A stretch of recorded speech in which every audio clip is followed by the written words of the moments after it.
matter at hand, my guest, Dr. Malachi Martin. Doctor, welcome back. Thank you very much, Art.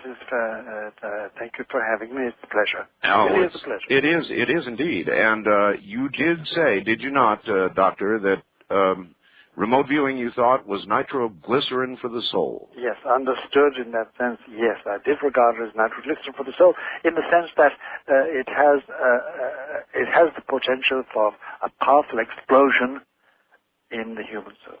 All right. With that in mind, here is a man who did remote viewing for the U.S. military and now does it in civilian life for a company, his company, called SciTech. And he has been a guest on this program many times. Here is Major Ed Dames. Major, welcome to the program. Hello, Art, and Father Martin. It's an honor and a pleasure to be here. Major, you have no idea. I've looked forward to this very much. Art made me his complete slave by promising that I would be able to talk. He really did. Two of us. I hope we have the same key for the ball around our foot. Yes, we have. Well, tell me this. I feel like follow my leader in this matter because I'm purely and simply a non-technician as regards psychiatry or psychology or therapy or anything like that. I'd like to share some of my own experiences. I'd like you to do that. The area of remote viewing and spirituality. Yes. Let me give you just a little background about myself as a military officer, and later on, if you have any questions about my religious backgrounds, we can get into this. But I was both the operations and the training officer for these techniques that are referred to as remote viewing. My company refers to them as technical remote viewing, which are a very precise way of extracting details about a target, a person, place, thing, or event. And I essentially civilianized the company. I took the best members of the military team and now employ them as consultants in my company, and I teach civilians how to do this. And so it's now my vocation. We work as a team against very significant types of targets. For instance, the FBI's Unabomber or the TWA Flight 800 disaster, to attempt to pinpoint the locations of people and things in that regard. When these techniques were first used within the Pentagon, they were construed by many senior officers to be associated with the occult, as you might guess, and probably have heard about. My mentor lives in New York City, Ingo Swann, and you may or may not have ever met him. No, not many, but I've heard about it. He himself wondered when he discovered the breakthrough techniques that we use. Prior to the techniques that we use, only natural psychics, very gifted individuals, could be utilized for military intelligence collection missions. Prior to his breakthrough, but he himself, when he developed these techniques, wondered aloud to me whether or not these were associated with something that was dark or the shadow. He himself was concerned about this. He was concerned? He was concerned, yes. And so that was the beginning of my concerns also. Yes. And we were a human use team. And there was a board that ostensibly watched us to see if there would be any deleterious effects on our psyches during the use and the application of these techniques. It was an experimental team. Well, the board was not that effective, and in fact, what happened was we found that in cases where individuals were already mentally unbalanced, we did run into some serious problems. We still experience that today. You still experience that? Yes, we do. If I attempt to teach someone how to open one's mind up, I'll use a loose term, then, and they are not balanced individually, emotionally or mentally stable, we do run into serious problems. Yes. And if that is partially what you are alluding to as nitroglycerin for the soul, then you are correct in that regard. Yes. However, for individuals that are balanced, they can perceive many, many things, including turning this light onto the very deepest, darkest, scariest aspect of all, their own minds. And if they have the courage to look, they can achieve a great leaps in spirituality if they choose. But to get back to the subject at hand, I have noticed on the part of my seniors, including a major general, a 2-star general, and a very high intelligence executive, that remote viewing, these techniques became replacements for religion. These were people who were in their 50s and 60s who essentially were men without gods. It was a spiritual vacuum in their lives, and when these techniques became available to them, either as utilizers or as practitioners, they completely lost their balance and perspective. In what sense, losing the balance and perspective? Religious? Actually, in the sense of whole body, in both mental and emotional. Oh, really? This became almost an end-all. It became more than a passion in their lives, the answers to all questions, not only a means to an end, but an end itself. It was almost as if they felt empowered by this absolute knowledge. Yeah, and that's what you refer to when you said a decrease in balance. They lost their stability. They could not function in a balanced way. It was noticed by all around them, and these were people who were in positions of authority and great responsibility. Was the imbalance to the point that they had to be relieved of their authority? That is correct. They were relieved, including my commanding general. Oh, that's very important because, my God, without an authority, stable authority, no achievement is possible. No. Very interesting. I find all that utterly fascinating. Major, let me not interrupt you. You go on, please. Well, I think there's some other things that you would like to know. Yes. What I would like to tell you some of the things that this has done for me personally. Yes. Would you share that with me? I would be glad to. I no longer require, I feel I do not require faith. I'm no longer what one would call a man of faith. Yes. And that is because I don't feel that I need faith anymore. I have absolute trust now. Yes. I've reached the point by looking at certain nooks and crannies spiritually with the techniques that I employ and have learned that I'm so trusting. It's when you can see things around you, perceive things around you that are divine and demonic, and put them in their places, their respective places. Then there are no dark areas. The darkest areas are within our own Therefore, mind. there's no need of faith, you conclude. I'm sorry? Therefore, you conclude there's no need for faith. And personally, only personally, Father. Of course, I know what you're saying, yes. And I'm quite sure that you would not only take exception to that, but you could give me some good cases. No, take exception. I don't, Ed. I have no sort of horror or sudden say, oh my God. I have no reaction like that. I'm just fascinated by it all for the moment. Well, and some other experiences. Individuals who feel presences around them or ostensibly within them. Yes. What these techniques can do, and they are difficult to work. It takes approximately 45 minutes of pen on paper with a disciplined remote viewer to gain any information whatsoever. And it takes many more hours to gain a good pattern of what we are dealing with, but its patterns are accurate. We're able to take that information and determine if, for instance, a presence is angelic, demonic, or somewhere in between, something like a diva or an elemental, all of the various sort and sundries of both religious realities or created beings and material or semi-material beings and their intents. And that is a very, very useful tool for a modern age where there are so much obfuscation. It can make life complex, interesting, but in certain regards quite simple. And can't it also solve a lot of problems that people with which people go to psychiatrists and psychologists? It can indeed. In fact, I listened to part of one of your programs on Art Show, and I thought that if I would be with Father Martin during one of his exorcisms, I could assist greatly by using these methods and techniques, especially employed as a team, because we do medical diagnostics, to determine whether or not you would of course endorse these is another question. Yes. Endorse these techniques, but to determine what we are dealing with, whether it's a psychological trauma, the source of that trauma.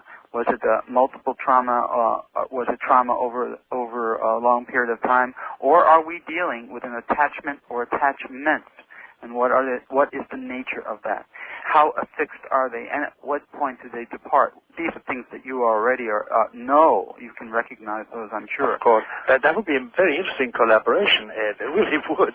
Marvelous collaboration. It really would. Well, itself, objectively, just without considering anything else, because there are other implications also. But anyway, let me not interrupt you. Go on, please. No, I don't have your experience in these matters, but I do have experience in discerning, in shining a light on these dark agencies, and they hate the light. They are very. They do. What I have found is, in fact, many masquerade as angelic beings or angels of light, as Paul would call them.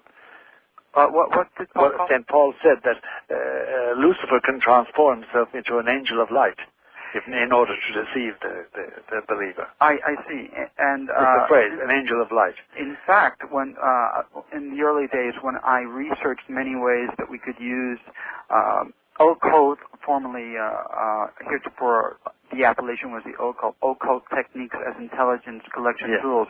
When I looked directly into the eyes of someone who was channeling something, you could see certain things, and I could see that I was being lied to.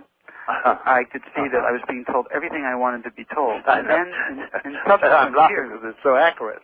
Yes, and in subsequent years, after learning these techniques, I was able to really gain a complete appreciation for what these attachments were, the nature of them, and that became quite fascinating. And they are desperate to maintain that attachment, as you already know.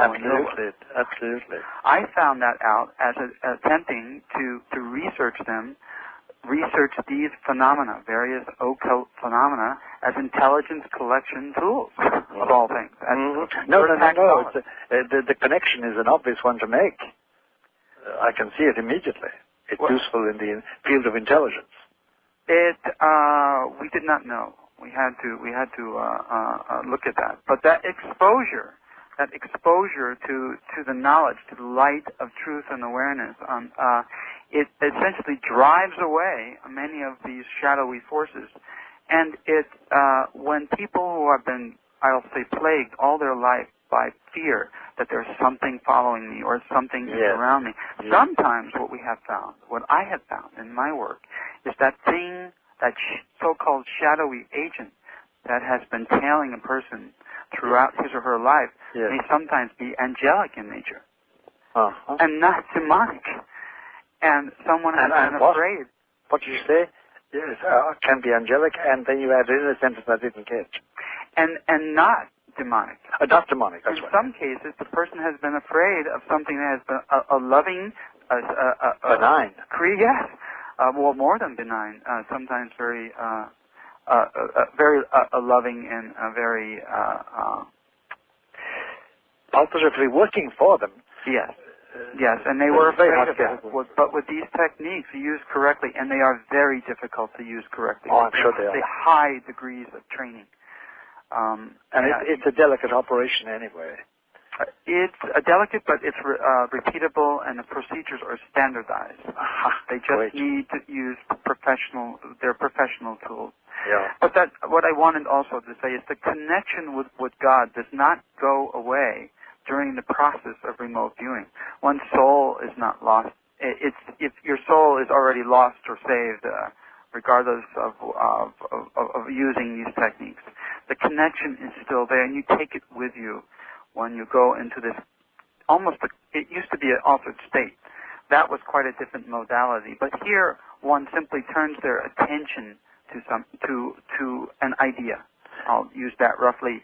So one's attention is half focused upon writing down information on a piece of paper, and half focused on something that is in, for lack of a better word, one's collective unconscious. There are technical terms. Yes, let's stipulate. We can use that phrase. It has to be defined further, ultimately. But Father, it has been the downfall of a number of people. I've seen it myself. Oh, I know it has. And yet it's given me more than I could possibly. It's given me answers to many different things, and it's allowed me, most of all, when I wanted to give back the gift, when I wanted to serve, I prayed for about 6 months to make sure that I knew I couldn't return the gift that I had been given. Of course the not. Answers to all questions. Of course not. Well, I was too naive to know that. Every time I tried to return a gift, I had received dump trucks of gifts back. So I changed my strategy and just asked to serve. And what this tool allowed me to do was to precisely determine, well, it took about 6 months actually to make sure I was correct, how to serve, and how to serve my God. And that's what this tool gave me, the precise details of what to do, how to serve, rather than just a general sense. And that's why one of the reasons I'm so grateful to English One. And indeed, let me add in, we all should be grateful that such a thing, because in theological terms, Ed, what you're talking about is a charism. It really is. It's a gift. It's an ability given you. And I still don't want to interrupt you because you have a lot more to say on this matter. I just want to add this one thing, or say this one thing, and it's this, that this is a very precise, well-intentioned, nobly intentioned effort on your part, or performance. You're not doing it for self-glorification, and you're not doing it for self-advantage. You use the word serve, S-E-R-V-E, which is very angelic, by the way. Father, I'm going to have to interrupt, Sure. and I'm going to let you continue with this when we get back in a moment. From a spiritual perspective, you would think, indeed, the odd couple, but maybe not. We're going to find out. Back now to Dr. Malachi Martin and Major Ed Dames. And Dr. Martin, I wanted to let you finish what you had started saying, and then perhaps explain to us, if you would, why you think remote viewing is nitroglycerin for the soul. Yes, I will. Hello, is Ed there? I'm here, Father Martin. All right. I feel really funny. I should call you Major Ed. God, please call me Ed. Because, but anyway, let's get over that for the moment. The original statement I made when we talked the last time about this being nitroglycerin for the soul, because, and I think you might even understand it, as I do understand it, it is, if it's not done with the proper motivation and not done, as it were, scientifically, that is, with proper methods and checks and balances, it can disrupt the soul. It can blow it up. It can cause an explosion in it. We, from my side, from the point of view of exorcists, and that's when I say we, I really mean that, those engaged in this work, found that those who did remote viewing or channeling without any of those safeguards that you just described, that they underwent very severe disturbances and disruptions of their personality, their normal persona, and they also had manifestations that could only be explained in the light of Luciferian intervention in human things. The theory or the belief behind it is that there is the supernatural order and there is the natural order. The natural order is what you see, the flesh and bones and blood and earth and metal around us and wood and material things. And then there's the supernatural order, which is the existence of God and all that belongs to God. And in between there's what we call the middle plateau. And it's on that plateau that these powers can be exercised, the powers of the soul that apparently can be sharpened and developed. And my language is pre-scientific and pre-medical and pre-psychiatric, Ed, and you'll appreciate that, because I don't even purport to be a psychiatrist or a therapist of any kind. Just an exorcist and a priest. Now, when I said it was the nitroglycerin of the soul, I meant when somebody enters or tries to enter the middle plateau and deal with such powers and faculties and develop them without the proper intention or the proper controls and checks and balances.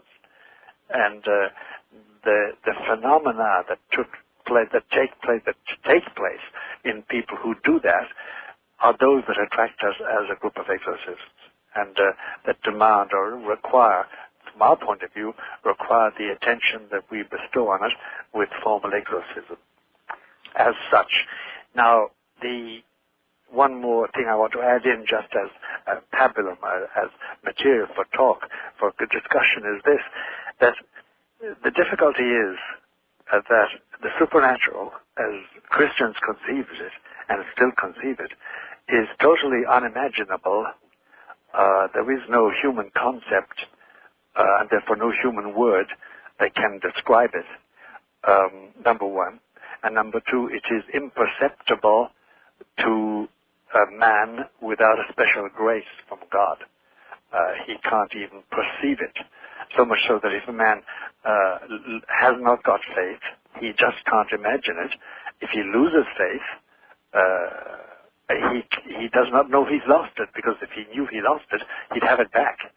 The mere fact of knowing you've lost it is a perception itself belonging to faith. It's complicated as a concept, but that's the reality we have found. Now, the only practical application outside of religious peace and a calm for people who come for exorcism, the only practical example was, strangely enough, for some army officers, purely as private citizens, who came for help because they had delved into the middle plateau and came away very disturbed. Then there are the normal people who use Ouija boards or who use remote channeling or remote viewing, and they entered an area where they were subject to terrible onslaughts from an angel of light, in that technical sense of the angel of light, and the only succor we could give them was precisely through these ceremonies, which are not therapies at all, because an exorcism is not a therapy; it's a confrontation. That may not throw much light, but it will explain to you why I called it the nitroglycerin of the soul. And everything else is absolutely enlightening for me that you've said, and I presume into the hopper of all those ideas, as the expression goes, would go the entire question of the Greenbaum programming and the summation that somebody like, what's his name, Corey Hammond, drew up for the American Psychiatric Association for MPD, the whole idea of the program. Do you understand what I'm trying to say? I do. Just one comment, and I am familiar somewhat with operationally with the idea of the middle plateau. Yes. Channeling.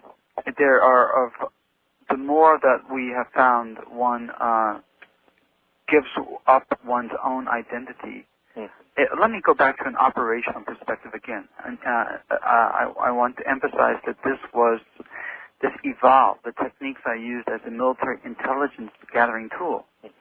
And that's important. It is. When we looked at the phenomenon of channeling, I already mentioned some of the characteristics that behavioral characteristics that I observed. It became very evident to me operationally that channelers never took responsibility for their work, or their lack of success, or their lack of detail. It was always, well, it was somebody else, Manny, Mo, or Jack, that did that, and it's not my fault that the information is incorrect. That was an interesting thing. Another, the most interesting aspect was, of course, that the channeler gives up one's own identity, turns their identity over to something unknown, something that has convinced them that it's benign in most cases. That is very, very, very important. That's where the nitroglycerin aspect comes in. And that is the essence of channeling.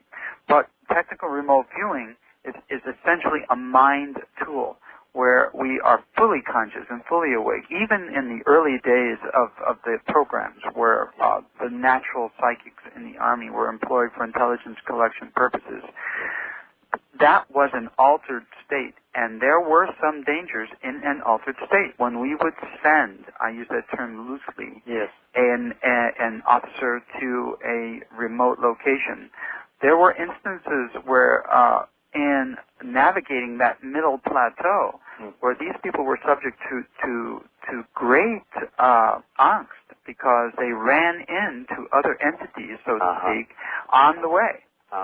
And and this caused a tremendous amount of grief. We actually had 2 individuals have heart attacks. In employing these techniques, and of course, it was very nonplussing to I would say so. those of us in the unit. And so we settled on to these mind techniques rather than mind-body techniques. Yes. It became indeed, when used correctly, and they became almost a library card to essentially just an endless amount of information. Yes. One can do with that information what one chooses to do, act in any way one chooses to do upon the information, but nevertheless it's there to be downloaded. Sometimes, as in the case of at least one of my former students, and in the case of another Army officer who has recently authored a book, these people started to lean towards association with the very entities that they discovered in the middle plateau. And so it became they began to engage in what one could term a quasi-channeling behavior. Well, quasi-channeling is as good as channeling. Once you have something has its hook in you, it's got its hook in you, and you may be in the shadows, but it's got you. That's right. And that is why one begins to see a behavioral change. Frenetic. These individuals become frenetic, lose their balance, make statements that appear incoherent. Yes. And as you well know, and that kind of behavioral change is a red flag. Something has happened. Yes, that's right. Something has happened. All right. Have you identified what that happening was? What did happen? Or have you any? Yes, we studied it actually, and it's in the terms of basic psychology 101. The hook is in the individual's ego. Ego has completely been hooked, and the psyche the hook is in the ego, and the psyche is being pulled along, led by the ego. Entailed. Yep, it's entailed, as we say. And that's a very good description of the process. And we've had to study it long and hard and use models in order to discern when we're on dangerous turf. And the further we cross over into giving up our own decision-making ability, because that's all we really have is our mind, and our mind is where we begin the basis for the formation of whether or not our soul survives. That's right. If we forsake that, we've forsaken the very essence of us. I agree. And when these individuals start to give up their decision-making ability and turn their minds over to something else, or their minds become completely imbued with ego, we lose them. Well, that's the beginning of what is called, from my point of view, from my side, possession. I'm not familiar that much with possession. I have only seen it once or twice in my career. I do want to reiterate one thing, though. The majority of people who come to me to learn technical remote viewing are commonplace individuals that are balanced. They're very interested and enthusiastic. And we can spot individuals who are, nowadays we have to, because we've had so many disasters, not so many, but when the disasters occurred in the past, whether on the military team or in the case of one or two civilians, former students, they were real disasters. So that taught you a lesson. It taught us a lesson, and we have to, we really scrutinize the behaviors of individuals that come our way. You have a profile of the people you wouldn't touch. It's not as much a profile as an art, not as much a science as a feeling. And it's art. What would be a red flag to you for somebody that you wouldn't want to deal with? Frenetic behavior is one. That is one red flag. The individual, another thing that we see, if an individual just cannot get away from, for instance, conspiracy theories. That just conspiracy. We sometimes that is an indication that someone is perhaps a paranoid schizophrenic, and that's the worst case. We would absolutely never want to touch that to a paranoid schizophrenic. Father, with what you've heard about remote viewing, those types of personalities aside, would there be a relatively safe way to do what Ed does? Oh yeah, absolutely. You see, he. I mean, as his ordinary business, he laid out a system of checks and balances from the point of view of intention and method and technique, and an intimate knowledge of the various entities that do people this region in which he enters and works. And that is very different from the loosey-goosey, if I can use that expression, approach to opening my mind and receiving whatever comes into it. May I say one other thing, Father? Yes, of course, Ed. I wish to in terms of experience, point out something else too. Yes. In terms of the what one might call the shadow demons and their ilk, I happen to be very afraid of them. They scare Thank God you are. out of me. Thank God you are. Yes, but I'm not afraid that they will harm me because of my connection with God and with angels. Yes, that's the only reason that I can deal in the areas that I deal in. Ed, could I stop you there and ask you a question which is pertinent? Of course. You said that you no longer need faith. Now, you see where I'm going. Not essentially, but what I said was I feel that I have absolute trust now. That's right. But faith, therefore, on your lips meant something else other than what I mean by faith. Because obviously, if you do depend on angelic protection and divine protection, you have what in classical terms would be called religious faith. Do you understand me? Yes, I do. But it's not so. I have no words to describe this, but it is one. You've made several acts of what we call theological faith throughout your entire discussion of this, and you have a certain almost childlike dependence on their protection, to preserve you, because that's why you venture into this field unafraid. In that sense, you have certain fears, or you take care of certain things out of respect for your enemy, or for the things that could deceive you. What I meant was by that was that I can perceive what these things are. They are and in the past, when I was a young man, before I was exposed and imbued and learned to be a professional in the techniques that I use, I did not know what these were. And then I needed what I called, in my classical terms, faith. I had to rely upon a higher power, my God, to protect me from these from the darkness. But now I can see into the darkness. I can shine this light in there and see, aha, over here is this, over there is that. Yes. That's essentially what I mean. That was enlightenment. You still have that dependence on protection, though. Oh, absolutely. Well, you see, that's the.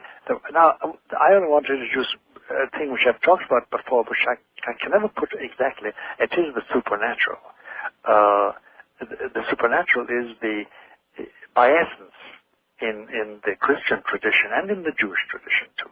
But since I'm a Christian, I better speak authoritatively only about that.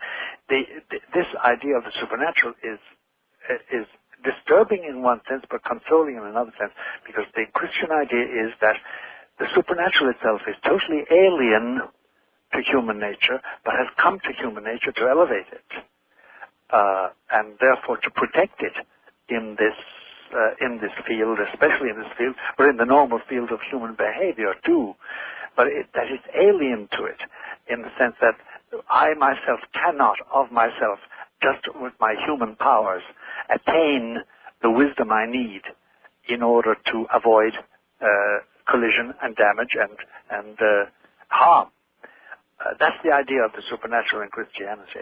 Doctor, may I ask you this? Sure. Could Ed's understanding or enlightenment protect him against possession? It could, given merely the words he has used and the phrases he has used and what he has said. I find no trace of the things that betray the innate weakness of vanity or pride or self-reliance. I find a godliness in it, and that is one of the keys to it. He should be protected against it because the grace, the supernatural grace, is there. And all I'm doing is saying that that has been with him apparently all along, because he cited his own career as a young man and then getting into the dark corners and getting the light to see the lurking dangers that were there, to be able to detect an angel of light, which is really the shadow itself pretending to trying to deceive him. So yes, the answer is yes. He can do that with impunity. But then that would mean that if I were to be fully and completely thorough in that answer, I'd have to sit down with Ed and say to him, all right, now tell me how you pray and how you think and how you behave and how you live and your morality, etc. And I have no intention of doing that to Ed, because he wouldn't do it to me, in public anyway. All right. Ed, do you want to hang on a little bit longer? It's up. I'm digging in to Father Martin's time, and I can hang in for another 30 minutes. All right. Why don't we do another 30 minutes, Father? Is that all right with you? That's lovely. All right, good. We will be back, and we will do exactly that next. I'm Mark. Well, all right. Back now to Dr. Malachi Martin and Major Ed Dames. And Dr. Martin, yes. Is remote viewing something that you would not participate in, or as described? Is it something that you feel would have value and something you might even try yourself? Whatever about trying myself, because I'm not a technician or haven't been trained in this, I don't regard it as essentially dangerous. And in fact, I think at this stage, what we should do is sketch out where the discussion has arrived. Major Ed Dames has outlined a very careful and tried and tested. I was going to use the word technique, but he will forgive me if it's not exactly that, and if that is not the exact word. But it's a method of exploring and remote viewing, especially with view to intelligence, military, and I suppose civilian, and also as regards human behavior. Now, and he has pointed out that they have learned by bitter lessons that certain types of people, certain characters, are simply not fitted to be brought along this way because of the dire results that take place. And he didn't expand on that, and there's no need to. We can imagine what he means by it. The position of the exorcist, where we come in, is somebody who has gone off the rails, as it were. Somebody who has not merely become frenetic, but does seem to be possessed, as the classical term has it. And in his terms, it is that the shadow has become completely all-powerful over a particular individual, and the simple technique we use is a technique of confrontation between the exorcist and the exorcee, the possessed person, the presumably possessed person, and that's the initial problem, to find out, is the person really possessed or is it something else? And the confrontation between the exorcist and the exorcee, and an exercise of authority over the shadow, and forcing the shadow by the authority of God, of Christ, to depart. That's roughly the area we have covered. And by the way, I must ask a simple question of spelling. I don't know how to spell Citex. Is it C-I-T-E-X? Yeah. Father Martin, it's a transliteration of the Greek letter C, P-S-I, Psi. Oh, Citex. And T-E-X, is it? T-E-C-H. T-E-C-H, all right. And Ed, is it D-A-M-E-S is the way you spell your name? That's correct. I didn't know that. That's all right. I want to sum up because I would like to correspond or to be in contact with you, if I may. And I suppose I'll find it in California. I'll better find you. I'll make that connection, and Art will be our middleman.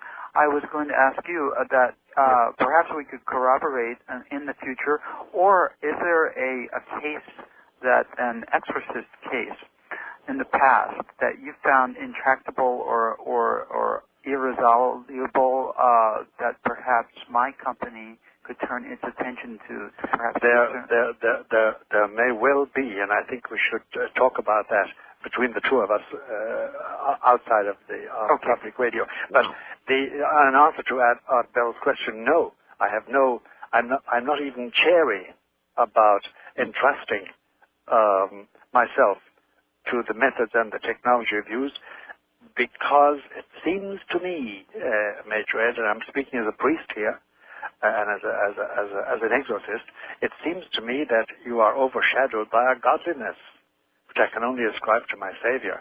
Now, I'm using my Christian language, and you'll forgive that. But no need to forget that. Yeah, but I'm also a simple Christian. Yeah, I know. And basically, it's a great simplicity, and there's a whole elaboration of that about the humanity of our Lord Jesus and what He has done and what He does, and the power that He gives and the authority it gives. But that's simply, those are the details of it all. So, Art, to conclude that, my answer to your question, no. I would have really illimitable trust in the methods that Major Ed James uses and the techniques. I have no qualms whatever. I really have not. I find that remarkable. You both apparently agree on the general nature of the middle ground. That middle plateau we both know. I think we've both been there, or are there, in that sense, in the work we do. Do you agree, Ed? I absolutely do. Many Christians, people who would call this program or send me faxes, would say that what Ed is doing is of the devil. They would just make that Art, may I interrupt you and say that the head of the Presidential Foreign Intelligence Board, when briefed on the existence of our program, stated, after he went sheep white, that man should not know these things until he dies. Yeah, it's a funny inversion of what happened in the garden, according to Genesis. It really is. You shall be as gods, as if it was a temptation. But you see, Art, if I could break in there, I really do think that this is a charism that has been developed in Ed James and his associates, if he has them, who are like him. And it is the work of God, because it does enlighten us as to the shadowy personages that inhabit the middle plateau and that entrap people so that finally they end up on my doorstep in a pitiable condition. And I remember being approached by some members of the armed forces, a little bit very vaguely in the 80s, and their complaint was, and Ed will understand this completely better than I do myself even, look, we have trained officers in certain techniques, and we find that they have now developed symptoms that you describe in your last book about possession. Oh. It's been my experience, Father Martin, that those individuals who have taken lives in combat, yes, the more lives that a soldier has taken, there seems to be a storage area. It's a denial, and when one is by vocation or by order partakes of things that are spiritual, all this comes out of the closet. And I have seen soldiers break into pieces and stay broken. Absolutely. Because they've taken a human life. And from the, could I say this and be understood? Because I want to be understood by you. Looking at it from the inside, it's logical. I mean, it's almost a necessary consequence. Ed, I think we really can't do any more than this. I am surprised at the result that we got between the two of you and pleased by it. And I would imagine you are too. I'm very surprised and I'm very pleased, and I've learned so much, and I've been enriched by this. I want to thank you, James. This has been nothing but an honor for me, Father Martin. May God go with you and give you the grace. Ed, my friend, thank you. A pleasure to mine. Scitex Ed Dames. And as I said, he has promised to join us once again and is going to target himself this Hale-Bopp comet headed our way, and we'll see what Ed has to say about it. Line, you're on the air with Dr. Martin. Hi. Dr. Martin, yes, Art, it's an honor and a privilege. Thank you. Where are you? Japanese, I'm on my knees. Where are you? Silly. I'm in incorporated Fort Lauderdale, Florida. All right. Yes. I have 6 questions, but I'll narrow it down to 4 if all possible. Okay. I foresee the way I perceive the world as an apartheid and genocide corporate in America as a corporate American society. How do you perceive this being in the near future? Oh, I'll tell you what I think the structure of the near future of the world. I will not see it, I think, unless God prolongs my age to 120 or something like that. A prediction of it. The idea of a national government, of a nation state, is disappearing. Okay. We're going to have regional authorities. And we're already slipping into that with our NAFTA and our European Union.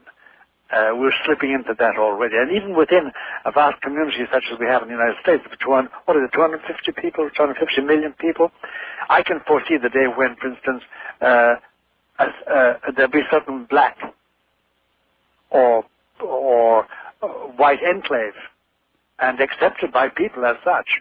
Because, you see, I think we're coming to the stage, lady, and I hope it doesn't frighten you or shock you.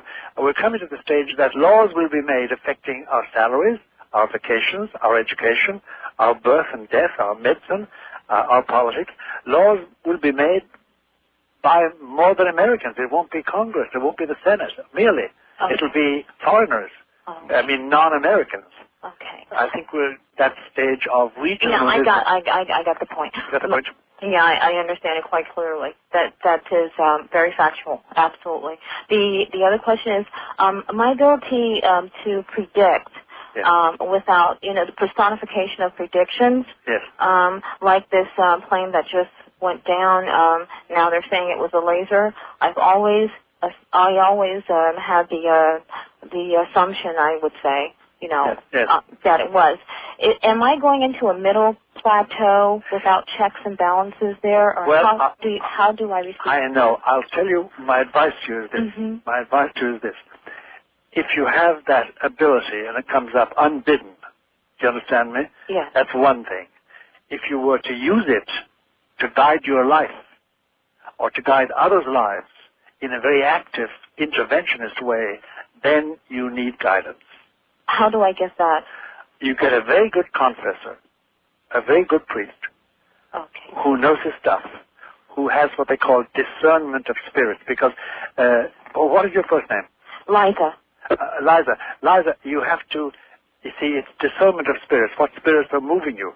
Once you exercise those gifts of the middle plateau, then you need somebody to say, no, that's the wrong instinct. Yes, because sometimes I don't know and I get really stressed out. You must get a very, very saintly confessor.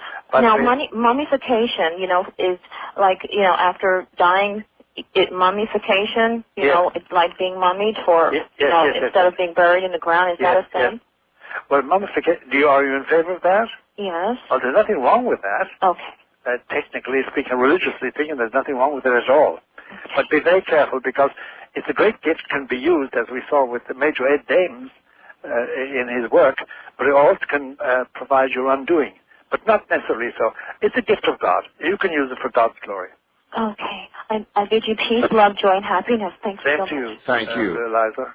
Very interesting call. Wasn't it? Yes. Wildcard line, you're on the air with Dr. Martin. Hello, where are you calling from? Tucson, Arizona. Yes, sir. My name's Mike. Father Martin, fascinating. I have a question for you. Yes, Mike. Suppose there were extraterrestrial visit to the Earth that was so dramatic that it couldn't be denied. Yes. How should Christians feel? Afraid or? No. And Mike, I must invoke a privilege here. How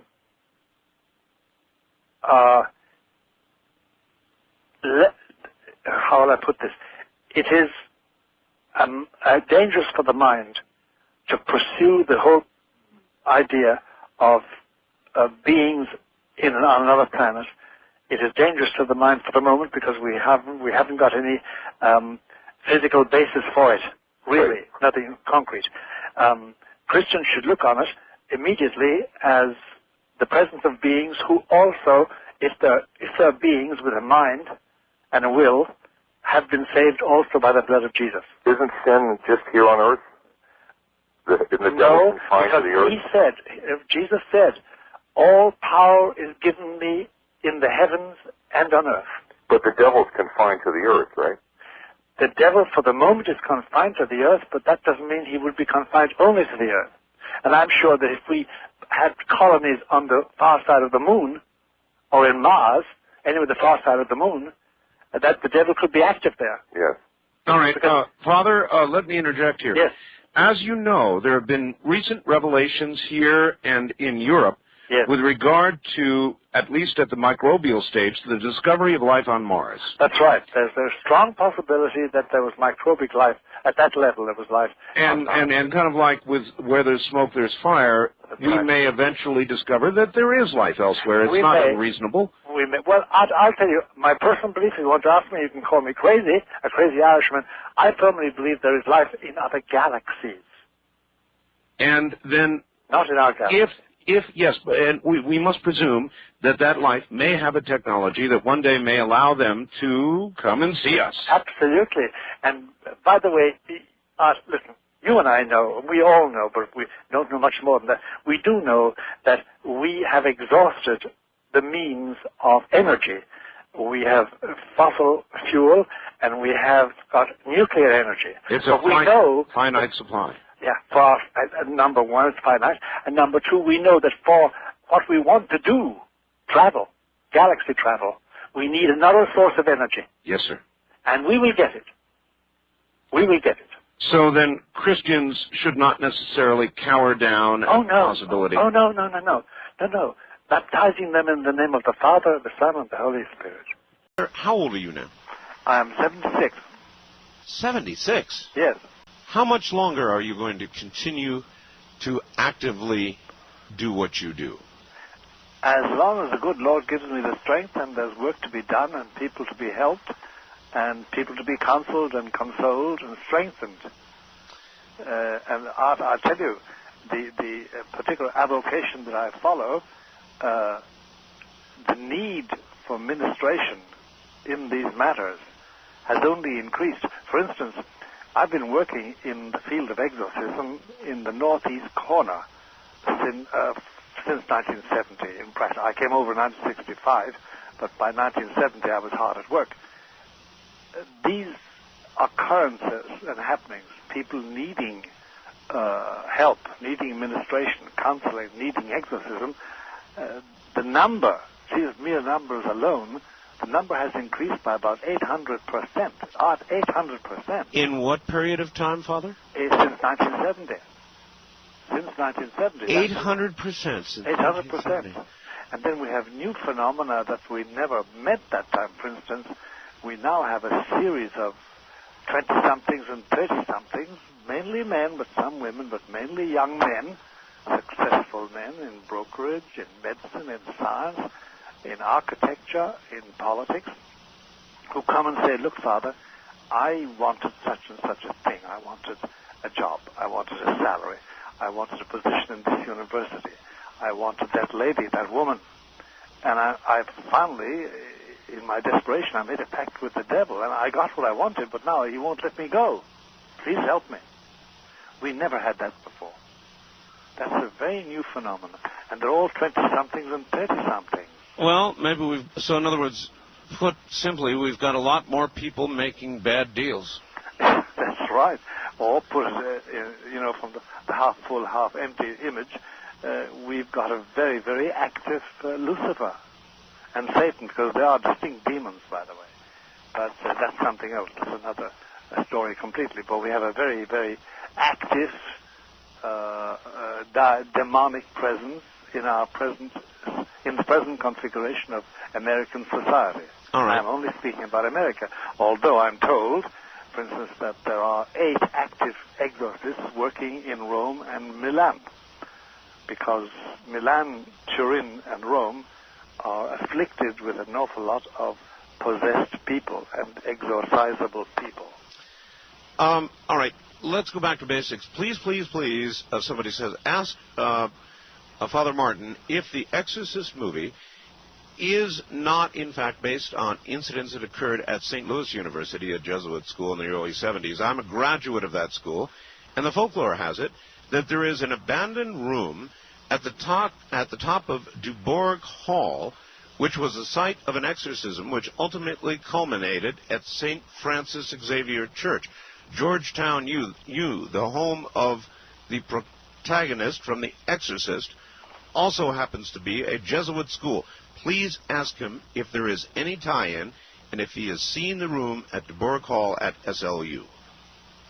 Yes, you're asking me that? Yes, sir. Yes, I have. And it did occur there. In fact, that exorcism was the landmark exorcism in America, and it's been published in a repertorial form by a man called Thomas Allen, published by Doubleday a couple of years ago, and it's a harrowing story.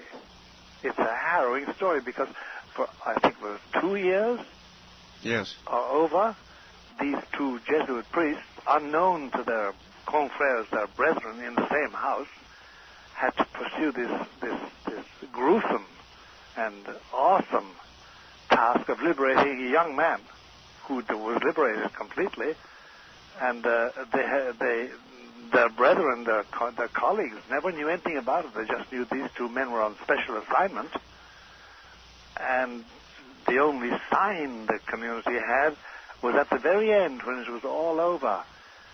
Jesuits at that time used to recite prayers at night, mainly the Litany of the Saints. And that night, when they finally staggered home for the night prayers and it was all over, inside in the chapel, the community chapel where they were praying, there was a sudden lightsome vision of Michael the Archangel in triumph. Momentary, everybody saw it, and the actual authors, the people who participated in that exorcism, said that their colleagues were all philosophers, men plunged in philosophic thought and scientific research, looked up and saw this magnificent spectacle and couldn't make out what it all meant because they had known nothing about what was going on. In the movie, I saw the movie, of course, like everybody else did. Yes. I assume there was some dramatic license with the green pea soup and all the rest of it. Yes, but tremendous license. Because, Art, here's the point. Here's the difficulty. There is no way you can convey to anybody who hasn't been through it this very upsetting sensation of being in the presence of a possessing demon. The only parallel might be, I suppose, if you once faced certain death, unless something were to happen. Certainly. A wild animal ready to claw you to death, or a killer about to execute you. But see, those don't even convey it, because the dominant reaction the human frame, the human soul has in an exorcism is this: but you know for certain that something out there hates you. hates you personally. You are the object of hate. A lion about to tear you to bits merely wants a meal. And a killer does nothing personal. He wants to kill you for your money. In modern America, that's probably right, unfortunately. That's right. So, I mean, there's nothing personal about it, really, except there's the odd personal crime of assassination, crime passionnel. But and there's hate there. But this is a peculiar thing. There's this demonic force, and you know it hates you and wants you dead, then and there. Is it your... what is it that it hates of you? Is it your faith in God? Is it your relative purity? What does this demon, what does the devil hate? He hates the fact that you represent the power of Christ, because you're only operating on that, with that strength. I have known people, unfortunately, psychiatrists, very learned men, intelligent men, rich men, mainly again men, not women. Women are far more cautious and far more primal in their instincts.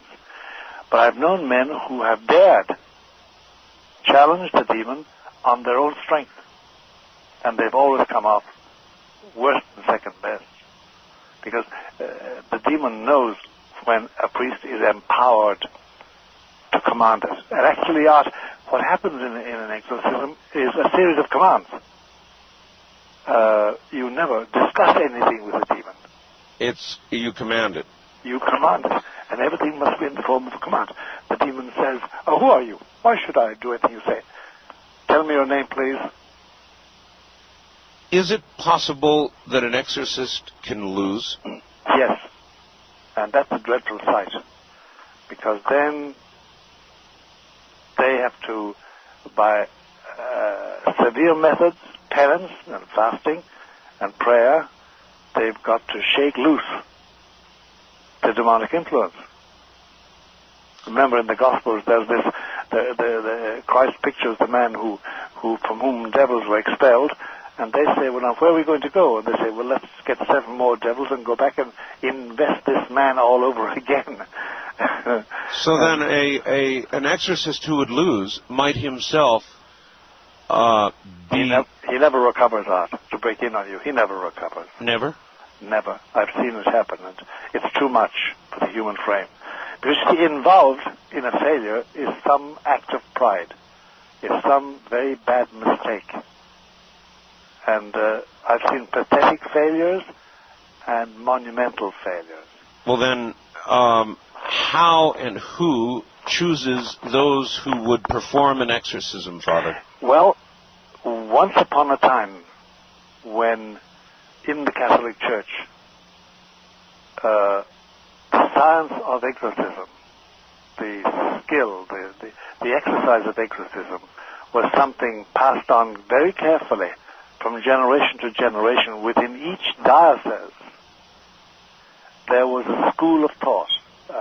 An old exorcist would talk with the bishop and say, "Well, I know young Father so-and-so, and he seems to have the character and the disposition to pick up where I leave off." And he would train this young man over years. All right, Father, I'm going to ask you, I'll tell you what, I want to get through this. Go ahead and remove our little experiment, and remove it, and we're just going to try to have to ask you to, if possible, stay away from the phone by about a couple of inches, and when you do, everything's just fine. How is that now? God, that's wonderful. Okay, we'll stay right there. Okay.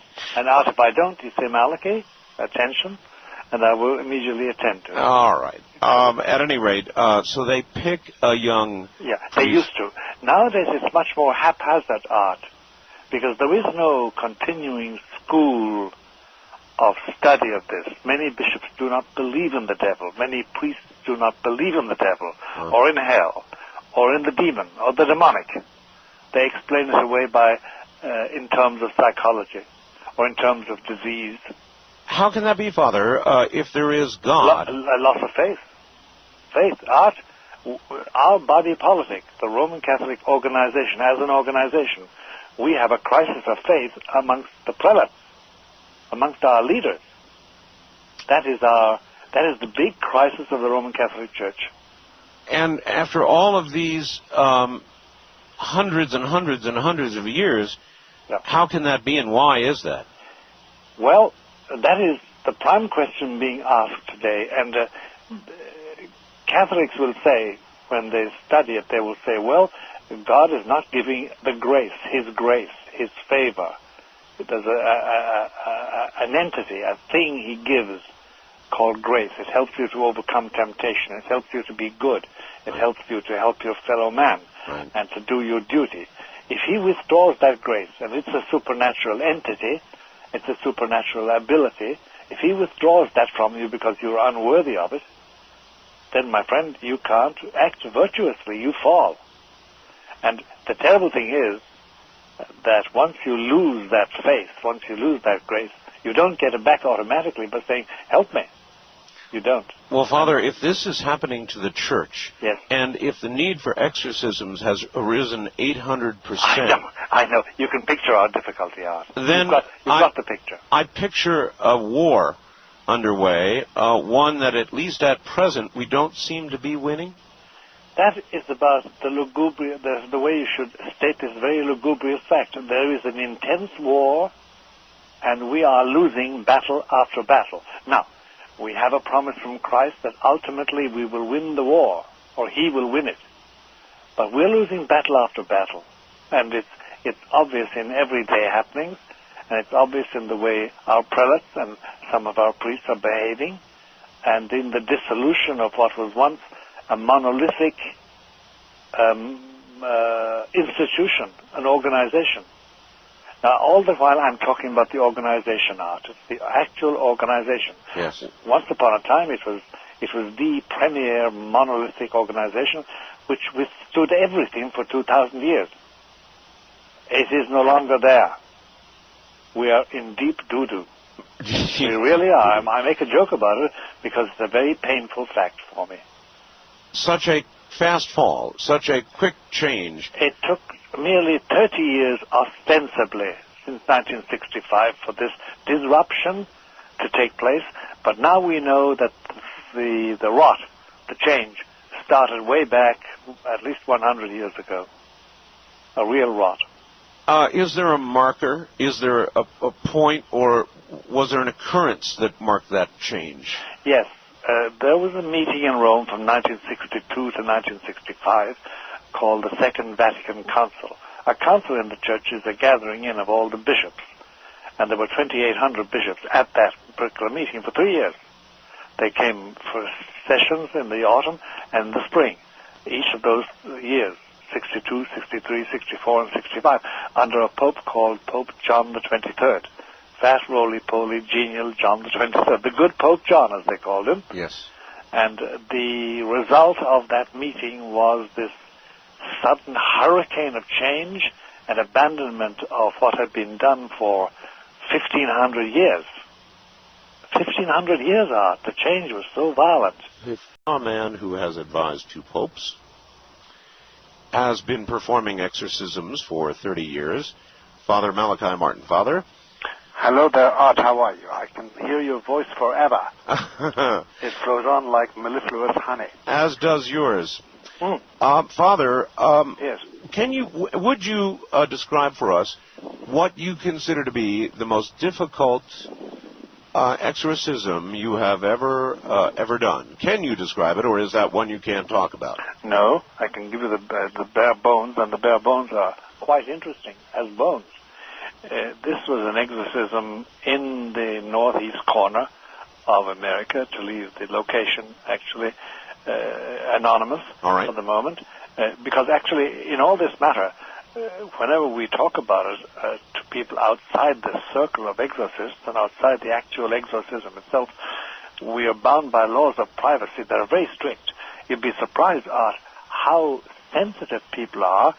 They don't want the people in the office to know they've been exorcised. Sometimes they don't want their wife to know, or their husband to know, or their family to know. No, I'm not surprised. Because it's between you and me and the Holy Spirit. Exorcism, possession and exorcism is a dirty, mucky, inhuman, insalubrious, undignified, filthy event. It dirties everybody and soils everybody, and it draws blood, and it can cause death. What it does to the exorcist in the long run, it deprives him of sleep. After a major exorcism, you never sleep deeply for a couple of weeks. You don't participate in a good meal, and enjoy the food. No, you can't. You just can't. Something is being cut out of you. And I must say I agree with that old exorcist who told me years ago when I was a young man of 27 in Cairo and later on in Rome, look, young man, a bit of you is going to die every time you do an exorcism. Some portion of you is going to die and go away to God and wait until you die and go to the other side. And it's true. Something does die in you. And there are parallels to that. I mean, any mother or father who really gives to their children and rears them well and invests love and affection and interest in them, you give them something you can't get back, and you don't want it back. Well then, Father, how have you remained so alive through 70-plus years? Well, it must be the grace of God. It must be my destiny. I think God has people he picks out and says, okay, you clean up the muck, and you do it, and you get the grace to do so. At any rate, you said this one occurred in the Northeast. Yes, the Northeast corner. And it was a young man, and he had gone very far in a coven to which he belonged, a coven, let's put it like that. I don't want to identify it further because identification is so easily done. Yes. And he had finally come to the point that he was out of control at certain moments and then back in control again. And his parents, he wasn't married, thank God, at that stage, came to us and said, look, our son needs help. And he went through the usual tests, physical, first of all, and then psychological. And the psychologist came back and said, no, the pattern is normal. There are aberrations there, but they can be corrected with therapy. There's something that we don't understand, and was the key, is always the key for us, to know that we could possibly have a case of possession, because you never know until you go into it. So then we set up a trial beginning, and yes, it turned out that the demon was there and challenged us, and we had to enter the exorcism fully. It took about, I'd say it lasted a year and a half. A year and a half? A year and a half.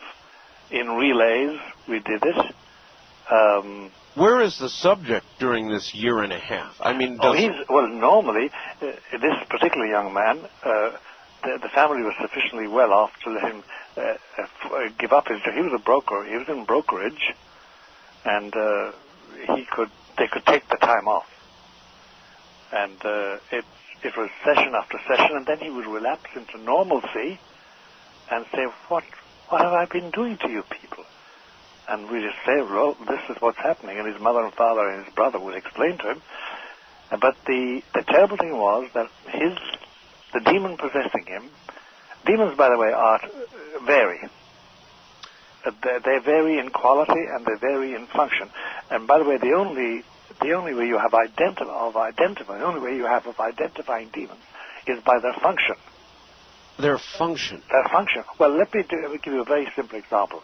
Look, if I go into a room where I say Mass every week, yes, there usually are 10 people there. And if you said to me, Malachi, how do you know there are 10 people there? I'd point to 10 bodies. I'd count them. But demons have no bodies. So how do you determine how many there are there? Precisely. Well, it's by their function. The function is always different. Each one has a particular function. And that function is a distortion of an angelic function, because originally they were all angels before they fell in revolt and rebelled against God and were condemned to hell and condemned to be demonic for the rest of their existence in eternity. This particular demon was the demon of the desecration of human love. That was his main function. The desecration of human love. Yes. And in his paroxysm of possession, this young man would give violent and heart-rending descriptions of contempt for the human act of love, for the act of a mother's love. For the physical act of love, or do you mean the... Both. Everything. Physical, psychophysical, mental, everything. Just love, human love. But of a mother for their children, of a father for her children, parents, of lovers, love of your country, but it's the desecration of human love. And if only some people could realize how contemptuous the demon is of our human love making, whether it's parents and or lovers or whatever, married people. Well, in most depictions on the silver screen of contempt for love, there's, as there was in The Exorcist, there's just horribly degrading demonstrations of physical disregard for That's right. the human sexual act or sexuality period. That's right. That's the kind of thing you see? They endeavor to demonstrate that on the silver screen. It's very difficult because it's taking a typical passage from that particular exorcism, which I would never forget. The demon again asserts himself in his right. You have established his name, the name he wants to be called by, or it wants to be called by. We always say he because that's a general pronoun in English which means anything, he, she, or it. Yes. And you know the name, and you say, well, then why are you torturing this young man? Why are you twisting his lips and filling his mind? And then there follows a stream of language which nobody would permit to be said on the air. Yes. As such. But the idea was that, well, he has become an instrument of real degradation for physical love and for the love of his parents and the love of his brothers. Father, how would a psychiatrist delineate between, and I certainly understand what you're saying about what the symptoms this man had, between a true psychological difficulty and something that goes a step beyond that required that you be called in? This is where the good psychiatrists, whether they're Christian or Jewish or believers or unbelievers, where they send patients to us. We get them every week, letters from a psychiatrist in Illinois, in wherever, saying, I have such and such a patient, and he or she wants to come and see you because... And then what they always find is this, that there is a normal pattern for various mental afflictions, mental troubles that are listed in the diagnostic book published by the American Psychiatric Association. Sure. But then there are a series of phenomena that don't respond to anything. And when they meet those phenomena, for instance, the person starts speaking suddenly a foreign language. The person suddenly has the power of levitation. Have you seen that with your own eyes? Oh, yes, I've seen levitation, and I've heard the foreign language. Some of them I understood, and some of them I didn't understand. Or else they find the patient saying to them, Doctor, you've been sleeping with another woman, and she's not your wife. They have a knowledge which has nothing to do with psychology at all. Which generally is true or not? Always accurate. Always accurate. Always accurate, because, you see, once you commit sin, the theology is that is known to the devil. Sure. Can be known by the demon. And God can wipe it out. And only God can. There is a story about that marvelous saint who was assigned to a convent in France in the 1700s because there was a nun there saying she had visions of Jesus. And his name was Claude de la Colombière, a Jesuit. And he spoke with this young nun, Margaret Mary, and she said, well, Jesus told me to spread this devotion, a particular type of devotion to him. And he said, well, the next time Jesus comes to see you, sister, ask him to tell you the last mortal sin I committed. It was a test. So he went away, and he only visited the convent once a month. And when he came back the next month, he heard the confession of all the nuns, and then this Sister Margaret Mary came in, and he heard her confession and absolved her. Then he said to her, "Did your Jesus come?" She said, "Yes." He said, "Did you ask him the question, what was my last mortal sin, to prove to me that it was him and you've not been deceived by the devil?" Yes. She said, "Yes, I did ask him, but he said he has forgotten it because he has forgiven the sin, and he always forgets what he forgives." How did he accept that answer? He said, "That's it. That's genuine. Only Jesus could do that." Had she come back and correctly named the last mortal sin, then he had confessed that sin, which he had, then she knew it was the devil.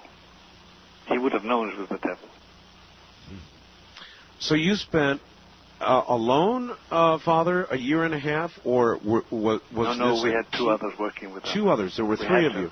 We had to. We couldn't do it because we knew it was a long-term thing. This was an ingrained possession, and the demon was of a very exalted kind.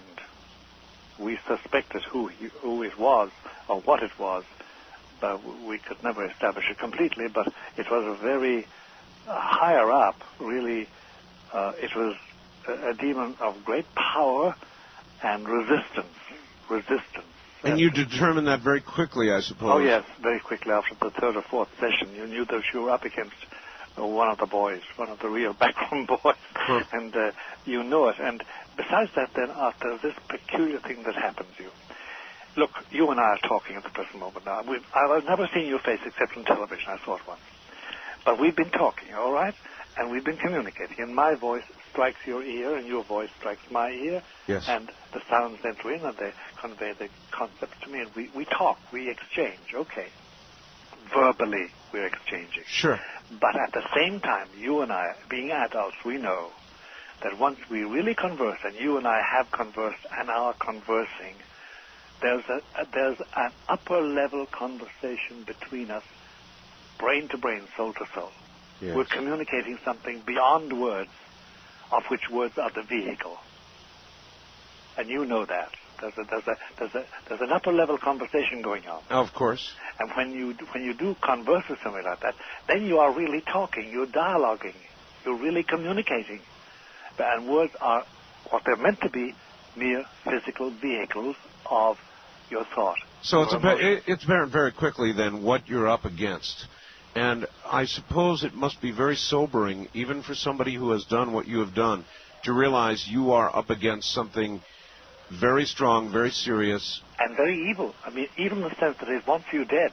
You have this, you see, I don't know if you've ever had to deal with people who hated you in the world, the normal world, and who really disliked you. Unfortunately, nearly on a daily basis. All right. Well, and so have I in the last 76 years.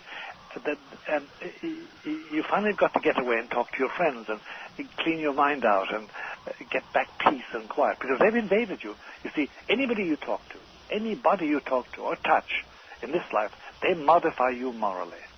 Yes. What does that mean? It means they have some influence on your will and your mind. And people often say, "Give me a drink. I want to get rid of all this garbage collected from talking to that man or that woman," you know. So it's a common human experience that we modify each other by our language. That's why you say about certain people, "No, I don't want to meet him. I don't want to meet her." You know, I don't know why. I just don't like him. During the course of an exorcism of the kind you talked about, yes. Is it directly encountering this evil demon, or is it half that and half psychology and half sort of a brainwashing of the victim of this evil entity, or how do you approach it? The essence is this. You are the possessing demon. I make you give me your name. I am now going to command you to get out. And the tussle, the squabble, the fight, the struggle is precisely in getting it to relinquish its hold and to go. It's a confrontation. And I often hear about people doing exorcism in the sense that they say healing prayers over somebody, and they pray, a whole crowd of people with hands joined around somebody who is behaving in a way that suggests demonic obsession or possession. That's fine. I have nothing against prayer. Healing prayers are a great idea. But an exorcism is a confrontation. It's a confrontation between the exorcist and the possessing demon. And this confrontation went on for a year and a half. That's right. That's right, because the demon would disappear. We called him Mr. Flash. Because, so, in other words, you could only confront him when he was apparent, when he was there. That's right. But then, you see, habits form. And it gradually became apparent to us that at certain times of the day and certain times of the week, the demon was much more communicative. It was a funny thing, and we had one psychologist with us right through all that, and he's still practicing psychiatry, but he has modified his entire process. He no longer, he works pro bono now completely, because he went through such a searing experience with the whole thing. But he was right through it all, and he performed the post-operative, as for therapy to the person, because once they come out of that, and once they don't know what happened. Usually they don't know what happened. It's just sort of like the last year and a half was a big blank? A big blank, and then they begin to get memories and images, and the psychologist has to deal with those. All right, I would be interested when we come back. Relax for a moment, Father. I'm back now to Father Malachi Martin. Father, hello, Art. How do you know, Father, when you have arrived at that moment, when you have him, when you have found the weakness in this evil, and you can cause it to leave? How do you know when that moment arrives? That is a question I want to answer, and it's something along the following lines. Okay, the confrontation has gone badly for the demon, and it has had to yield its name, and when it started to possess this particular person, and what were its intent, and what has it achieved, and finally there comes the point where you insist commandingly that it depart, and it depart in the name of Jesus Christ. Its will has been broken.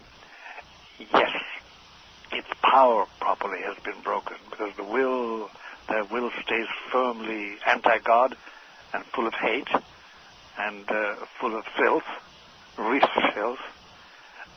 Filth is disgusting, but it's you take away their power. There comes a moment when you almost hear, and sometimes you do hear, what would be described in human language as a yowl of pain, a real groan, but it sometimes has a physical analog coming from the mouth of the possessed person. An agony. Yes, there's something departing, as it were, to die. Of course, it doesn't die, it merely departs and has lost its foothold.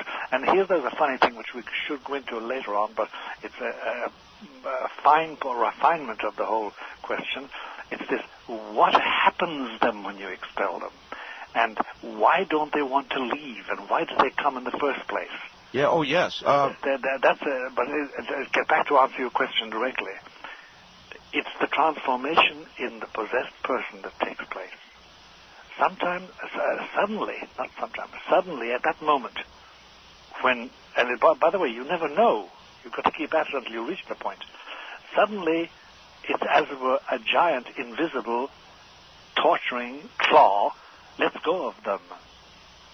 They suddenly relax. So it is like this giant battle. It's looking for your weaknesses. You're looking for its weaknesses. That's right. And any weakness you have, they'll exploit it. And you're probing each other. Yes, probing and tempting each other and threatening each other. You by commands, it by suggestions. And it takes, I remember listening to a young exorcist tackle a demon once and interrupting him and pushing him aside because he was beginning to answer questions put to him by the demon. And that's fatal.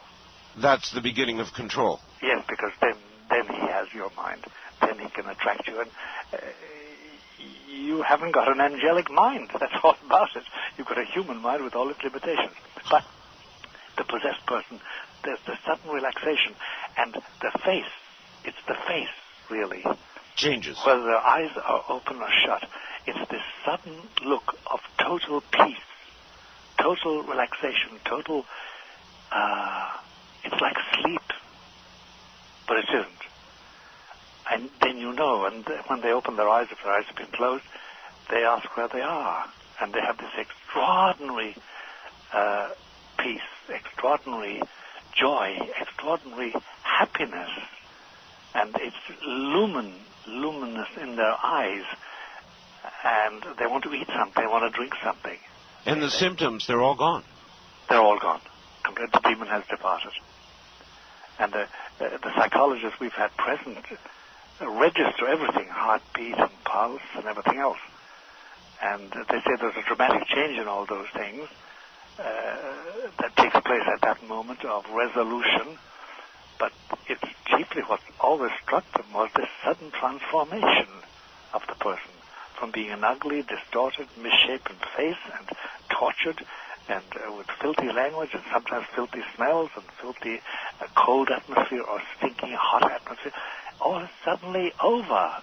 It's like as if the storm was over and the sun was rising and in an upland scene and God is in heaven and all is right with the world, to use the words of Robert Browning. All right, Father, let us move then to the why. I'm sure that any person so possessed at some point would ask you or the exorcist, why me? Well, why me is one question. Why ever anybody at all is something else. And what does the demon get out of it? And why do not want to leave once they're there? First of all, why me? We tried art. We did our best over a period of years. And with all the data at our disposal, we had a very good database, as we say nowadays, in our computer language, to create a profile of the possessable person. I mean, yeah, we said about recording age, education, economic condition, father and mother, siblings, location, where were they born, where they go to school, kindergarten, what was their history, and usually you get all their history from their parents or their friends or their wife or their husband or whatever. You assemble all that, and you try and create a profile. Their language, what languages do they know, and where have they traveled, and who are their companions, and what habits have they got, or have they dabbled in the occult, or what? You assemble all that, and you know what we found? What? With about, I'd say 700 cases where we profiled them, there is no rule. There is no rule. It's completely random. For instance, I must confess to you, Art, I know very naughty people. I know murderers, and they've stopped their murdering, most of them. And I know mafia people, and I know prostitutes, and I know men who are profligate in their sexuality, and I know men who are who have sliced up other men in their onward conquest of a particular type of business. Yes. But they're just naughty. They're not possessed. They're just sinful. And that's not possession. Possession is something else. It's a peculiar inhabitation of your being by the power of the demon. So there's no, you can't say about so-and-so, well, he's going to be possessed. So there is no profile? No profile at all. The richer person... No. Rich or poor, it doesn't matter. In fact, between you and me and the Holy Spirit, as we say, most of the big exorcisms we've done are very well-off, well-heeled people, well-educated people. But that begins to suggest there is a profile. Or does it mean that the poor cannot afford? No. but then we have a whole galaxy of ordinary people working, clerical workers, blue-collar workers, factory workers, road workers, construction workers, of all types, faiths, and descriptions. There's no profile. We tried it. We tried every possible balancer. And we had a statistician working with us. And she was great. She knew exactly what to do with statistics and database facts. That's the first thing. Why me it's your particular fault. Because, by the way, nobody is ever possessed or obsessed unless they say yes. You have to well, say yes. that's what I was. That was where I was going to go next. No, is this most times invited, or does it ever occur without invitation? It always occurs through invitation. Now, by the way, Art, there's more than one way to skin a cat, and there's more than one way to say yes. Well, let me give you sort of variations on that. For instance, I, at the age of 28, working very hard, teaching little boys Greek and French, I had to stay awake at night, I had to stay up at night working and get up early in the morning to prepare my lectures and prepare the papers and correct the exams, etc. And I needed to, so I took up smoking. And I said, no, it'll keep me awake. I became addicted. Did I say yes? Not formally, but yes, I did actually. You were a smoker. I was a smoker, and I was addicted, and I said yes to it. It's like I had a marriage case a few years ago where they were breaking up, they were engaged, and they were supposed to get married, and they came to me because they were breaking up, and I knew them, I knew both their families, and the confrontation went something like this. He said, well, I didn't ask you to fall in love with you. And she said, no, John, I'm sorry. You did. You did everything. You carried me on my first date, and you kissed me on the cheek, and you held my hand, and you went to bed with me. You did everything to fall in love with me. Huh. He said, you said yes to me, and now you want to renege on that yes. And she needs a compensation or something. I don't know what she wanted. I forget the details of it, or I prefer not to recount them in public. But the point is that saying yes is a very, very easy thing to do. To drink, to cocaine, sure, to illicit love, we say yes in various ways. You haven't got to say Y-E-S, you know. It's very easy. So, same way, I find, for instance, that if I use an Ouija board, I get answers. And I follow those answers and I profit by it. It helps me. Or I find that if I have a seance with certain people in a coven, and they don't call them a coven, but they're very nice people, but they do consult the spirits. And I find I get consolation from it and encouragement, and I slowly enter into a compact. I never say I will make a pact with you, but de facto I do. I come to depend on it.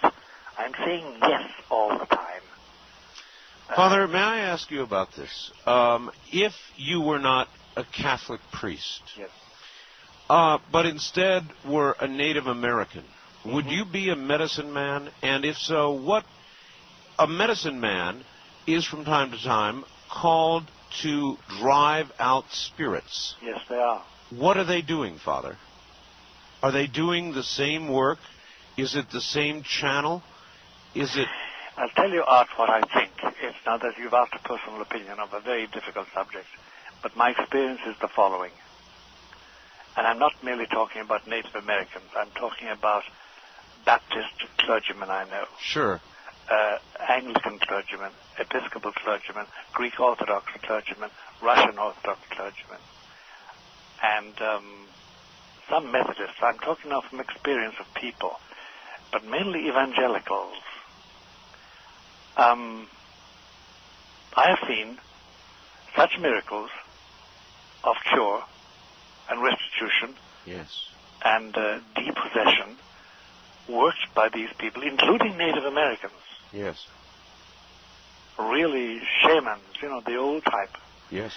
That because of my beliefs, I must conclude that my Lord Jesus Christ, in whom I believe, and who is, for me, the source of all power, has used them in their innocence and their faith to cure people outside the reach of, say, a Catholic priest like me. Do you understand what I'm trying to say? Perfectly. Yes, perfectly. Yeah, I'm firmly, I cannot deny that. In other words, you've got to make it fit. That's right. I've got to make it fit. I know a Baptist minister. He's an old man now. But, I mean, he has done Trojan work in this matter, and I cannot imagine that any demon would obey him unless Jesus gave this man the power. And therefore it's the grace of my Lord Jesus Christ that has helped him do that. And these are people who have nothing to do with Catholicism or with some of them with Christianity, but it has worked. But I have that experience, and I can't deny it. And actually, there's an old principle in Catholic theology which says Deus non allegatur sacramentis in Latin, which means that God is not bound by sacraments as such when he wants to be free of them. Normally, he does use them. He does use his priests, but he can use his powers wherever he wants to. And I've seen that power used for good. And I must conclude that it is the grace of my Lord Jesus. So there may be many channels to the same source. Of course there are. But once you come in contact with the source, Jesus, the Lord Jesus and his life and his church, then you have the obligation in conscience to search and ask. Because, it's like the rich young man in the Gospels that he came to Jesus and said, look, I've observed the commandments all my life. Jewish commandments, the Torah, and the 613 precepts. What else need I do? And Jesus looked at him and loved him, the Gospel says, and said, okay, sell what you have, give it to the poor, and come follow me. And the young man went away sad because he had many possessions. And it's a mirror of what does happen with a lot of people.